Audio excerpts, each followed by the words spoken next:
go. Wake up and let's go. Wake up and let's go. Wake up and let's go. When they telling you no, and you feel that it's over, look yourself in the mirror. Wake up and let's go. Let's go. I'm Chris Woods, and this is the Let's Go Podcast, episode 6. My mission is to educate, encourage, and empower those who seek success. I aspire to inspire individuals to create, cultivate, and execute ideas. To where I had, some struggles, and I want to share these stories with you in the hopes that everyone has had that moment where you can see success on the horizon, and you feel as if you're right on the brink of a breakthrough. And guess what? Life decides to test you. See, we've all been through it. But most times we have a misunderstanding of what the test is. You see, most times the test is just to see how bad do you want it. How bad do you want what you say you want? How bad do you want what you're pursuing, the goal that you have? How bad do you want it? One of my friends, Pastor Keon Henderson, listened to him a lot, and one time he said something like success is, and I'm paraphrasing, I don't want to mess it up too bad, but he said something like success is like a mix, and you just got to add the water. When you hear people say the term blood, sweat, and tears, that's the water. Life will test you. Life is going to test you. Life will test you to see if you are willing to shed blood, tears, and really, not really getting a lot of minutes. The guys before me, they were older, more mature. At the time, they were just better basketball players than I was. And in those situations, what I see now in today's society, transfer. That's all people know, transfer. As soon as you don't play as much as you think you should or what you and the coach talked about, people transfer. And they transfer so much that they just fall off the map. Because transferring, sometimes it may be, the right thing for you to do. But in my mind, I look at transferring almost like quitting, like you just giving up on the situation and then you just going to go someplace else. And that's oftentimes what we do in our society. You see kids doing that in middle school and high school already. The parents mad at the coach and then they transfer, but not understanding that sometimes it's the player. It's the player that needs to get better, that needs to work harder. So I could remember going, after my freshman year, we had a pretty good season. My freshman year, we went to the NCAA tournament. We beat North Carolina in the first round, lose a close game to Florida in the second round. And there was a lot of momentum. That summer, we took a team and we went overseas to England and Ireland and played in a couple tournaments over there. And as a sophomore, I played a lot of minutes over there. As we're going into my sophomore year, I played a lot of minutes in those tournaments that we played in overseas. And I was thinking in my head, okay, I may have a significant role coming next year. So when we went home after leaving that tour, I just worked as hard as I possibly could because I didn't want to be the weakest link. We come back to school my sophomore year, and the season starts, and I'm not playing. Lil Rims is what we called it in the neighborhood. And I just decided I didn't want a job. I didn't want to do something. I wanted to concentrate on being better. I had a goal to be a professional basketball player. I had a goal to be an all-conference basketball player. I wanted to leave some type of legacy at Weber State. And I just worked until I just couldn't work no more. And I can remember coming back my junior year, playing, and the first maybe like 5 or 6 games of the season, me and another kid, his name's Ivan Gatto, one of my favorite teammates of all time. He's from Italy. He and I, were two guys. We were probably 8th and 9th on the team in minutes. But those first 5 games of the season, we were leading the team and scoring and rebounding, playing like the 8th and 9th most minutes on the team. For some reason, coach just didn't want to really play me much. I don't know what the reason was. Maybe it was me. That's all I could really look in the mirror and say, maybe I wasn't doing something right to his liking. So after, my junior year and I just kept plugging away, my senior year, I said, you know what? I can't get nobody no more excuses not to play me. At the end of my junior year, I went and asked every coach, what do I need to work on? What do I need to get better at? And whatever they told me, whether it was shooting, ball handling, I need to be in better shape. I need to be more enthusiastic. I need to have more energy. I need to put forth more effort. Whatever it was that they told me that I had to work on, I went and I worked on it all summer, day in, day night, day to night, day in, day out, day and night. I was in the gym. I was on the beach running. I was working. I worked so hard. My workouts are legendary. People who know me know I put in so much work going into my senior year. I didn't want to give anybody any excuses to deny me my opportunity. So when it came around my senior year, I didn't play the minutes that I thought that I should play, but I played enough to do what I had to do. And I worked so hard. My work finally paid off. I was an all-conference player. I was a team MVP.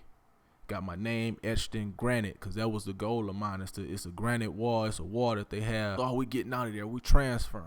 We getting out of here. We going to somewhere where they going to play you. But then what are you teaching? See, had I transferred, I never would have understood what hard work really was. I never would have found out. This is in my opinion that I never would have really found out how hard you have to work in order to achieve your goals, in order to reach success. That was a building moment for me. That adversity, it helped me build. Adversity is not to break you, it's to build you. Life will give you everything that you need. Sometimes we need these tough times in order to build our. One story of how, I had to persevere and continue to make the best of, a bad situation. I necessarily, right now, I really can't even say that it was a bad situation. I can't say that was a bad situation because it helped turn me into the man that I am today. It helped build me up. And another time, another instance to where I just felt like, and this almost broke me. This almost broke me down. I could remember just, tell the guy, give me a, whatever laptop you got. Looking back, I think he got me. He overpriced me. He overcharged me for it. But anyway, got the laptop and I went back to my 5-subject notebook. So I had the 5-subject notebook and I had, some pretty good notes detailing what it was that I was writing about. So I just started the process over. Started writing again in this book, and I started writing it. I started noticing that it was coming out pretty good. So it takes me to Finland. I'm in Finland. I believe the name of the team is Lahti. I forgot how to pronounce it. I forgot the name of the town and everything. But I was in Finland. So I was there for a short time. As I was getting ready to leave Finland, I woke up, early in the morning, just getting ready, and it just came over me that I need to write something. So I started writing. I got the call that my cab was outside. I got a call that my cab was outside. I went outside, started taking my bags down, got on the plane, came back to the United States. It was probably about 2 weeks that I had been home, and I had, thought about like, man, I need to get back to writing. So I started going through my bags, and I couldn't find my notebook. And I'm like, damn, where's my notebook? And I thought, man, when I left to come home from Finland, I left my notebook. Sitting right on the dresser. I remember. So I called back over there, and I asked them, like, did anybody find a notebook? So everybody was like, where did you leave it? I said, I left it in the apartment. Like, the cleaning lady came the day after you left and cleaned everything out. Anything that was left, she just threw it away. Man, you just don't know how it hit me. Like, it hit me so hard. Like, damn. I put in all this work. First, somebody steal my computer. Then I turn around and lose my notebook. And I was like, man, this just wasn't meant to be. I just don't need to write this book no more. Then one day I could remember me and a buddy of mine, we started a customizing company, Quality Custom Design. We would just, print stuff on T-shirts, doing things like that. And we were working out of the flea market in Gary, Indiana. We were working in the flea market in Gary, Indiana. We had a little booth set up in there. And I can remember walking through there, and I just bumped into a guy, started talking to him, and he grabbed my hand. He shook my hand, and he said, "There's something that you've been meaning to do. It's something that you're supposed to do. It's something you're supposed to finish. I don't know what it is, but it's something I could tell. I could look in your eyes that you need to finish. Whatever it is powerful, and you need to get it done because it's supposed to be done." And I'm looking at him like, man, how you? Like, I'm looking around for cameras like, man, what they do? They playing tricks on me or something? But I knew what he was talking about. So at that moment, I decided, I was like, yeah, I'm gonna get back to it. I'm gonna write this book. But I never got around to it. It was probably like a month or two, 3 months, 4 months, 5 months, 6 months before I ever got around to writing it again.